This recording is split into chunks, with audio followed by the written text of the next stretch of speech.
Pour le commun des Camerounais, voilà encore un concept que les gouvernants ont apporté et dont ils sont seuls à comprendre le sens. L'import-substitution. À côté de la SND30 et autres émergences 2035, ce sont pourtant des politiques pensées par ceux qu'on croit à tort ou à raison être les plus grands économistes et planificateurs de ce pays, et qui sont censés nous enlever de la pauvreté ambiante sous laquelle on croule. Depuis 3 ans, impossible d'écouter un seul discours du chef de l'État ou de ses ministres des Finances, de l'économie, des PME, de la recherche scientifique et même du commerce sans entendre l'expression import-substitution. Qu'est-ce que cela veut dire au fait?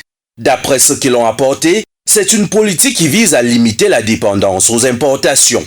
Pour simplifier la chose, il s'agit de mettre en place les moyens pour produire localement des produits importés dont le Cameroun dépend exagérément, surtout sur le plan alimentaire. Pour ce qui au départ était pensé pour être un plan triennal, 3 ans après, toujours pas l'ombre d'un véritable résultat probant.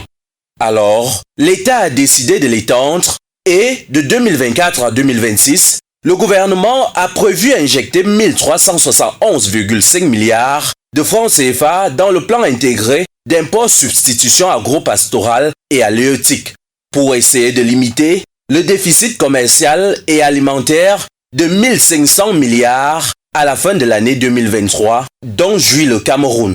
Les principales causes qui justifient cet état de choses sont entre autres le manque de compétitivité des entreprises du secteur agro-pastoral avec des structures publiques et parapubliques qui cumulaient au 31 décembre 2023 un résultat net de moins 11,9 milliards de francs CFA, excepté la Sodécoton et la CMRI. À côté de cela, il y a que le problème du foncier subsiste.